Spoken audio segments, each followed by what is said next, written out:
بچوں کو نظم کے عنوان تک لے جانے کے لیے اور ان کی کتابیں کھلوانے سے پہلے آپ ایک موضوع تمہید اٹھائیں گے، نظم کے عنوان کا اعلان کریں گے اور پھر کتابیں کھلوائیں گے۔ تمہید اٹھانے کے لیے درج ذیل نکات پیش ہیں، تاہم یہ حرف آخر نہیں ہے۔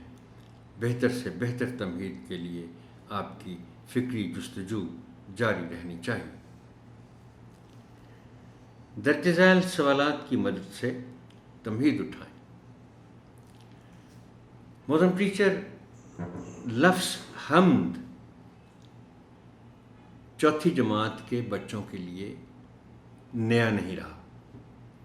وہ پہلی، دوسری اور تیسری جماعت میں حمد پڑھ چکے ہیں، لیکن آغاز کی خاطر ہم یہ سوال ان سے دوبارہ پوچھ رہے ہیں کہ جس نظم میں اللہ تعالیٰ کی تعریف بیان کی جائے اسے کیا کہتے ہیں؟ اس تمہید میں چونکہ چوتھی کلاس ہے، میں نے کچھ نئے سوالات کا اضافہ کیا ہے۔ یہ نہیں کیا کہ وہ جو ایک روایتی سوالات ہو سکتے ہیں جو ہم پوچھتے رہے ہیں وہی دوبارہ پوچھیں۔ سوال ہے کہ لفظ حمد کس زبان کا ہے؟ اردو میں تو آ ہی گیا ہے، مگر بنیادی طور پر کس زبان کا لفظ ہے؟ بچوں کے جوابات کے بعد آپ انہیں بتائیں گے، اگر یہ جواب نہ آیا، کہ یہ عربی کا لفظ ہے۔ سورہ فاتحہ کی پہلی آیت کیا ہے؟ غالب امکان ہے کہ بچے اس سوال کا جواب دے پائیں گے۔ سورہ فاتحہ کی پہلی آیت الحمدللہ رب العالمین۔ اب اس آیت میں سے ہم نے لفظ حمد نکالنا ہے اور اس سے بچوں کو روشناس کرانا ہے، اس کے معنی بتانا ہے۔ اب سورہ فاتحہ کی پہلی آیت میں پہلا لفظ ہی وہ ہے جس میں حمد شامل ہے، الحمدللہ۔ سب تعریفیں اللہ کے لیے۔ یوں لفظ حمد کے لغوی معنی ٹھہرے تعریف کے۔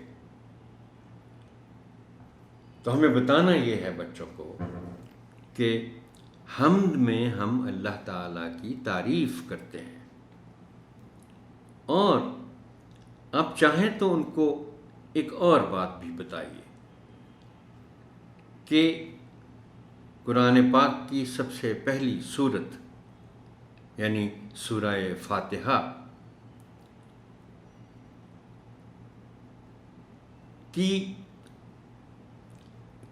سورہ فاتحہ کے دو حصے کیے جا سکتے ہیں ایک لحاظ سے۔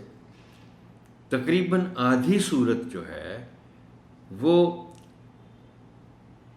ان آیات پر مشتمل ہے جن میں اللہ تعالیٰ کی تعریف و توصیف ہے، اور باقی کی پھر آدھی صورت جو ہے اس میں دعا ہے، یعنی ہم پہلے اللہ تعالیٰ کی تعریف کرتے ہیں پھر اس سے کچھ مانگتے ہیں۔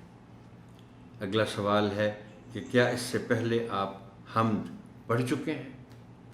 یقیناً بچے ہاں میں جواب دیں گے، اس لیے کہ ان کی پہلی، دوسری اور تیسری جماعت کی اردو کتاب سب کتابوں کا جو پہلا باب تھا وہ حمد پر ہی مشتمل تھا۔ حمد پڑھنے کے آداب کیا ہیں؟ یہی کہ جس کو کہتے ہیں غیر منقسم توجہ دی جائے حمد کو، اور کسی اور سرگرمی میں مصروف نہ ہونے پائیں جو پڑھ رہے ہیں یا جو حمد سن رہے ہیں۔ درجہ بالا سوالات پر مبنی گفتگو کے نتیجے میں بچوں کو نظم کے عنوان تک لے جائیں۔